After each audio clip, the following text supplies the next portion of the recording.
안녕하세요. 오늘은 내러티브 앤 넘버스, 숫자의 가치를 더하는 이야기의 힘, 이 책을 한번 간단하게 리뷰를 해보도록 하겠습니다.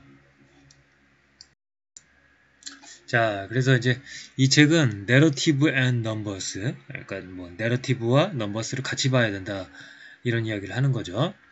숫자가 휙휙 바뀌더라도 언제든 돌아가 지침으로 삼을 내러티브 하나 정도는 마련해 둬야 한다.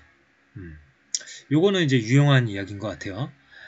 처음에 어떤 종목에 대해서 우리가 투자를 할 때 그 종목에 투자를 하는 그 핵심 아이디어를 적어두는 것이 좋습니다. 그래서 그 종목에 이제 투자를 하고 나서 이제 시간이 좀 지나다 보면은 어느 순간에 그 종목에 대해서 안 좋은 뉴스들이 쏟아져 나올 수도 있고 좋은 뉴스가 쏟아져 나올 수도 있는데 어쨌든 그 종목에 대해서 계속해서 이제 투자를 하고 혹은 이제 투자하던 종목에서 다시 뛰어내리던 그런 판단을 할 때 과거에 내가 어떤 판단을 했었는가 그것이 이제 중요한 이제 기준점이 돼주거든요. 근데 이제 시간이 지나다 보면은 그게 좀 잘 기억이 안 날 수도 있습니다. 그러니까 종목이 많아지거나 또 시간이 지나다 보면은 순간적으로 그 종목에 내가 왜 투자를 했었지 뭐 이런 게 기억이 안 날 수도 있거든요. 그래서 이 빅 아이디어를 잘 적어둬야 된다. 그래서 뉴스가 쏟아져 나올 때 그 핵심 아이디어의 가치가 훼손됐는지 판단해야 된다는 거죠. 그 다음에 이제 정밀한 모형이지만 부정확할 수 있고 반대로 정확한 모형인데도 정밀하지 않을 수 있다. 넘버 크런칭 분야에서는 정확성보다 정밀성을 중시하는 실수를 자주 저지르기 때문이다. 그래서 이제 우리가 정량적인 데이터를 이제 수집해서 이제 투자를 한다고 했을 때 그 정량적인 데이터의 확보에만 몰입을 하는 거죠. 그래서 내가 이만큼의 데이터를 내가 이렇게 많은 데이터를 봤다. 근데 이제 그게 정확성을 담보하지는 못한다는 거죠. 그래서 이 책에서 이제 그 보여주는 예 중에서 이제 우리가 양궁 그 관역을 보여주고 있거든요.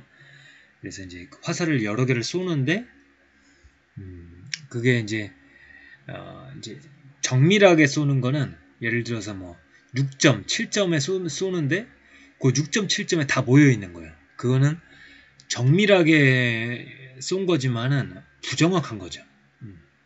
근데 예를 들어서 이 여러 개의 화살이 9점, 10점, 8점 여기에 이렇게 흩어져 있다고 이제 이야기를 해보죠. 그러면은 좀 전에 말씀드린 거에 비해서 정밀도는 떨어질 수는 있는데 좀 더 정확한 거죠. 그래서 우리가 정밀성이나 정확도를 이 개념을 구분을 할 필요가 있겠다. 이런 이야기고요. 그래서 정교한 측정 도구를 가졌기 때문에 통제하고 있다라는 착각에 빠지면 안 된다라는 거죠. 그럴 경우에 숫자가 상식을 몰아낼 수 있다. 그래서 이제 기본적 과정, 사업, 시장, 경제 전반에 구조적 변화가 발생하면 군집은 집단 전체의 실패를 이끄는 원인이 되기도 한다. 데이터라는 것은 어쨌든 과거의 데이터이고 구조적 변화가 발생해 미래가 과거와 크게 달라진다면 데이터 기반의 미래 예측은 전혀 쓸모가 없어진다. 그래서 과거 데이터 기반의 미래 예측을 하고 있는데 구조적 변화가 발생을 해서 화살 관역이 위치를 옮긴 거죠. 그런데 그런 상황에서 기존 데이터에 기반해서 화살을 쏘게 되면은 엉뚱한 위치에서 화살이 쏟아질 수가 있는 거죠. 그래서 이제 데이터를 보는 사람들이 많아지면 많아질수록, 그러니까 즉 동일한 데이터를 보는 사람들이 많아지면 많아질수록 시장의 플럭추에이션은 이제 심해질 수 있다는 거죠. 그래서 이제 시장이 급격하게 고꾸라지거나 그런 현상들이 발생할 수 있죠. 그 다음에 이제 공개기업의 이사수를 알려주는 데이터는 쉽게 확보할 수 있지만 이사회 내의 알력이 얼마나 심한지 알려주는 데이터는 확보하기 어렵다. 그러니까 이런 거는 이제 정성 데이터죠. 그러니까 예를 들어서 우리가 이제 그러니까 중국 공산당에서 중국 빅테크들에 대한 규제를 이제 하고 있지 않습니까? 근데 이제 그게 공산당 내부에서 어떠한 결정을 했는지에 관해서는 사실은 이제 과거에 이미 이제 그런 내용들이 나왔을 텐데 시장에는 요즘에 들어서야 이제 반영이 되고 있죠. 그래서 그런 데이터들은 사실 정량화돼서 주가에 반영되지 않았었던 것들이죠. 근데 이제 정성적으로는 공산당이 어떠한 의도를 가지고 있었겠구나라는 것은 얘기가 될 수가 있었겠죠. 그래서 우리가 내러티브의 확보가 중요하다. 물론 그게 쉽다는 이야기는 아니지만 어쨌든 내러티브와 넘버스가 같이 가야 된다라는 이제 이야기를 하고 있는 것입니다. 그 다음에 이제 타당성과 개연성, 물론 이제 가능성, 요 세 가지를 이야기를 하고 있는데, 그 중에서 저는 타당성하고 개연성을 좀 볼 필요가 있겠다라는 생각이 들더라고요. 스토리가 타당성을 가지려면 그런 스토리가 현실에서 일어날 수 있는 증거를 제시해야 한다. 일단은 비슷한 스토리를 성공시킨 다른 기업의 선례를 제시해야 한다. 그래서 이제 가능성은 그냥 뭐 가능성이죠. 뭐 예를 들어서 뭐 제가 축구를 좋아하는데 제가 이제 나이가 많음에도 불구하고 프리미어 리그에 진출하겠다고 제가 꿈을 꾼다면은 그건 뭐 가능성은 있겠지만은 타당성 같은 거는 이제 없겠죠. 그러니까 체계의 기준을 따르고 있는 겁니다. 그 용어의 그런 기준을 따라서 말씀을 드리자면 어쨌든 제가 축구 선수의 꿈을 지금 끄는 것은 타당성이 없는 일이다. 그 다음에 개연성을 입증하기 위해서는 스토리를 정량화할 수 있어야 하며 스토리를 숫자로 전개했을 때의 예상치를 최대한 정확하게 추산해서 제시해야 한다. 그래서 이제 타당성에서 개연성으로 갈수록 스토리를 정량화할 수 있고 이제 정확한 추산이 좀 더 가능해지는 거죠. 그래서 이제 이게 좀 잘 보이실지 모르겠는데 이제 책에 나오는 내용을 제가 이제 찍었습니다. 사진으로 찍어서 올려봤는데요. 이제 개연성으로 가면은 이제 확실성에 더 가까운 거죠. 가능성의 영역은 가능성 없음으로 가는 거고요. 중간에 이제 타당성이 있는 거고요. 그래서 개연성이 높은 투자는 이제 예를 들면 구시대 가치 투자자들, 그 다음에 타당성으로 내려갈수록 공격적인 가치 투자자, 보수적인 성장 투자자, 그 다음에 공격적인 성장 투자자, 뭐 이렇게 그 다음에 벤처 캐피탈리스트, 뭐 이런 식으로 이제 구분을 해놨더라고요. 그래서 이게 좀 재밌더라고요. 그래서 자신은 어떤 성향에 맞는 사람인가, 그리고 그런 투자를 했을 때는 어떠한 그 방법을 통해서 보완을 할 것인가 이제 한번 생각을 해봐야 되겠죠. 그래서 이제 가능성의 영역에서 이제 투자를 한다고 했을 때 이제 당연히 이제 분산 투자가 필요를 하겠죠. 분산 투자. 왜냐면 한 종목에 몰빵을 했다가는 그것이 이제 타당성, 개연성의 영역으로 쭉 가야 되는데 끝까지 살아남을지 우리가 이제 확실시할 수가 없다라는 거죠. 그래서 이제 분산을 해야 되고 다만 분산을 하더라도 각각의 종목이 높은 잠재성, 즉 어느 정도의 타당성을 거쳐 개연성으로 갈 수 있는 그런 씨앗들을 품고 있어야 된다. 뭐 이런 생각을 할 수 있는 거죠. 그래서 이제 우리가 이제 내러티브를 이제 구축을 할 때는 이 핵심 아이디어의 논리성을 이제 잘 파악을 해야 됩니다. 이제 예를 들어서 알리바바에 대해서는 이렇게 생각을 해볼 수가 있죠. 알리바바가 중국 시장에서 가지는 장점이 다른 시장에 진출을 시도할 때에는 오히려 잠재적으로 약점이 될 것이다. 그렇기 때문에 알리바바를 글로벌 사업자라기보다는 중국 온라인 소매 시장의 거인이라고 평가를 한다. 굉장히 이제 타당한 이야기죠. 그러나 타당성이 전혀 없는 스토리의 예는 이렇습니다. 알리바바가 글로벌 회사로 변신하면서 동시에 중국 시장에서 누리던 높은 영업이익률을 그대로 유지한다고 가정을 하는 거죠. 글쎄요. 이제 해외로 진출을 하게 되면은 뭐 아마존이라던가 경쟁자들이 존재를 하죠. 그리고 뭐 예를 들어서 한국에 진출을 한다고 했을 때 또 한국에서의 뭐 네이버라던가 카카오라던가 그런 업체들이 있고요. 또 뭐 이마트도 온라인으로 사업을 하고 있고 여러 가지 업체들이 있기 때문에 이제 다른 나라로 진출을 하면서 영업이익률을 그대로 유지한다. 그 다음에 상당 규모의 투자를 할 필요가 없다라고 가정하는 것은 타당성이 없는 이야기이죠. 그래서 우리가 논리적으로 타당한 그런 핵심 아이디어를 구축을 해야 된다라는 거죠. 그 다음에 이제 이 책에서는 이제 기본적으로 이제 스토리와 넘버스를 결합을 할 때 어떤 것을 중심으로 해서 결합을 하고 있냐면은 이 DCF를 통해서 이제 계속 이야기를 반복하고 있습니다. 그래서 이 책을 읽으시는 분들은 이제 DCF에 대한 어느 정도 이해도가 이제 필요하다고 볼 수가 있겠고요. 그래서 이제 DCF와 스토리를 어떤 식으로 결합하는지 계속 이야기를 하고 있거든요. 그래서 이제 그 중에 이제 중간에 이제 다 거론할 수는 없고 중간에 한 내용만 이제 말씀을 드리자면 뭐 이런 겁니다. 이제 매출액을 이제 산출을 해야 되겠죠. 그래서 매출액에 대한 가정은 뭐냐면 알리바바를 예로 들었을 때 중국 온라인 소매 시장을 계속 지배를 하겠지만 자사의 사업 모델을 다른 시장에 그대로 적용하기는 쉽지 않다. 아까 이제 타당한 그 예측을 우리가 했지 않습니까? 그걸 바탕으로 해서 이야기를 드리는 거죠. 알리바바의 매출 성장률 25%에는 중국 전체 시장의 성장률이 반영돼 있다. 그래서 중국 시장의 성장률을 그대로 알리바바에 이제 적용을 시킨 거죠. 뭐 동남아라든가 해외 시장의 그런 성장률을 반영시킨 것은 아니죠. 그 다음에 매출액을 기반으로 해서 영업이익률 를 곱해서 영업이익을 창출한다. 이때 영업이익률에 대한 가정입니다. 알리바바는 이익 창출 엔진을 계속 가동할 수 있지만 지역 사업자들 텐센트나 이게 JD가 그 장수였나요? 제가 잘 기억은 안 나는데 어쨌든 이제 빠르게 알리바바를 추격하는 그런 이제 업체죠. 과의 경쟁으로 인해 일부 이익률을 포기해야 할 것이다. 현재 50%가 넘는 이익률은 장기적으로는 40%로 떨어질 것이다. 그래도 산업 평균보다는 훨씬 높은 수준이다. 그래서 이제 경쟁자를 이제 고려를 해서 영업이익률을 이제 산출을 하는 거죠.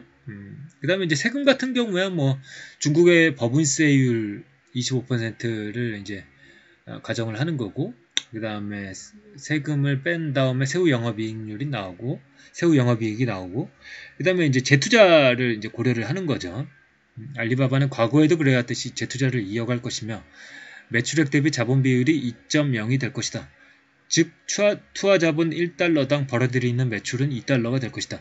그래서 이제 매출 성장에 대한 이제 가정을 했지 않습니까? 그래서 그 매출을 유지하기 위해서 얼마만큼의 재투자를 해야 될 것인가, 이것도 이제 산출이 되는 거죠. 그래서 그 산출한 것을 미래 현금 흐름에 계속 이제 적용을 시키는 겁니다. 그래서 이제 재투자한 것들은 이제 세후 영업이익에서 빼면 세후 현금 흐름이 나오는 거죠. 그 다음에 이제 이거를 이제 할인을 하게 되죠. 그래서 할인율 산출에 대해서 이제 이야기를 하는 겁니다.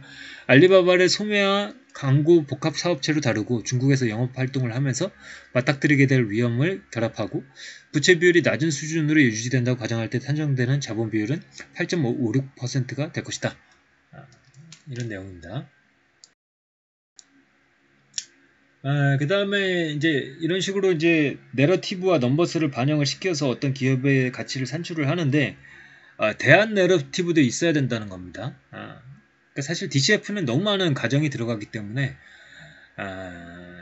내가 한 이 가치 산정이 맞는지 틀리는지 사실 자신이 잘 안 갈 때도 있죠. 그럴 때는 오픈을 해서 다른 사람들한테 내가 가치 평가를 이렇게 했는데 그대는 어떻게 생각을 하는가 이제 물어봐야 된다는 거죠. 근데 그거의 좋은 방법은 온라인으로 오픈을 한다는 거죠. 내가 한 후보의 가치평가를 본 사람들이 내 스토리의 어느 부분에서 어떻게 의견이 다른지 직접 말할 수 있게 하면 그들이 비판하는 관점에서 나의 가치평가 전체를 다시 살펴볼 수 있다. 가치평가의 과정과 내러티브를 솔직히 공개하고 거기에 대한 의견을 공유할 수 있는 토론장을 만드는 것이 내 의견에 반대하는 사람들을 비롯해 여러 사람의 귀중한 피드백을 얻는 데 큰 도움이 되었다. 그 다음에 이제 내러티브를 변경해야 되는 순간도 있습니다. 예를 들어서 이런 거죠. 정부 수용입니다. 정부 수용은 몇십 년 전에 비해서 드문 일입니다. 하지만 지금도 몇몇 나라에서는 소유자가 정당한 보상을 받지 못하고 정부의 사업을 몰수당하는 경우가 발생하기도 합니다. 2011년 아르헨티나 정부는 자국의 석유 회사인 YPF를 국영화했고 이 회사 투자자들은 하루아침에 가치가 급락하는 날벼락을 맞았다. 최근에 중국에서 이제 텔레에듀케이션이 그런 경우죠.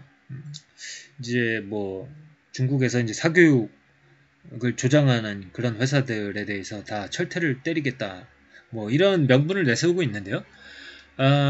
그래서 이제 이런 경우는 이제 내러티브가 변경되는 게 아니라 완전히 내러티브가 파괴되는 거죠. 그래서 이런 소식을 들었다면 텔레 에듀케이션은 바로 뛰어내려야 됩니다. 물론 이제 벌써 뭐 10분의 1 토막 이상 났죠.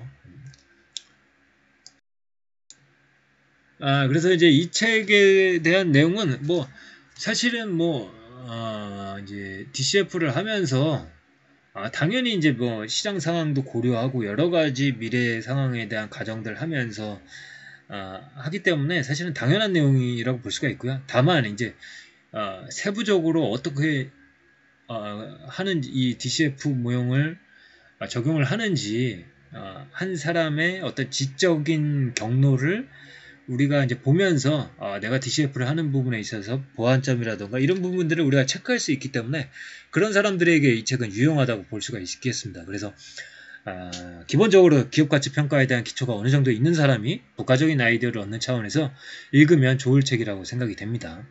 그 다음에 이 책의 핵심적인 아이디어인 어떤 내러티브, 스토리 관점에 대해서 우리가 이야기를 하자면은 이런 겁니다. 경영자 입장에서는 이야기의 힘을 이용해서 대중이 기업의 가치를 높게 평가하도록 하는데 포커스가 있을 것입니다. 그래서 이제 좋은 스토리를 제공을 함으로써 내가 가지고 있는 기업의 가치가 높게 평가를 받아서 이제 투자도 잘 받고 하는 게 이제 경영자의 능력이겠죠. 근데 하지만 투자자의 입장은 이제 반대죠.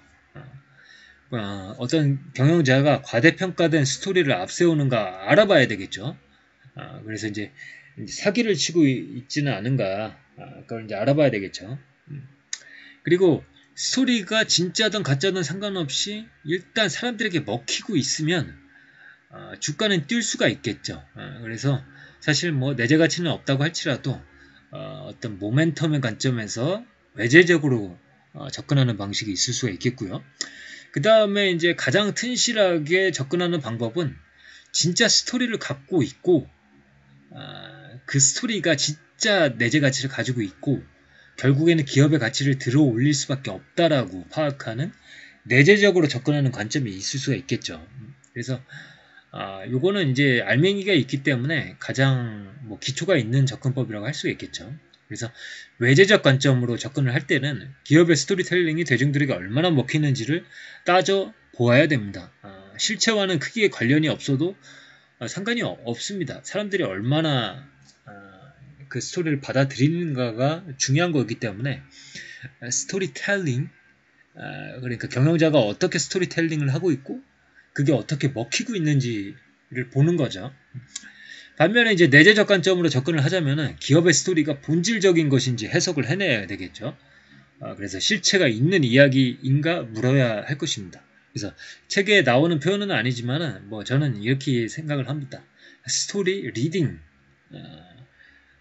그 기업에 본질적으로 내재되어 있고 거기서 내재적으로 작동하고 있는 스토리를 읽어내야 된다. 그런 이야기가 되겠습니다. 그래서 이 책에 대해서 간단하게 리뷰를 해봤고요. 사실은 이 책에는 가침평가를 하면서 이렇게 수정을 하고 이렇게 반영을 하고 끊임없이 이제 그 어떤 한 종목에 대해서 스토리텔링을 반영시키는 그런 이야기들이 나오고 있기 때문에요.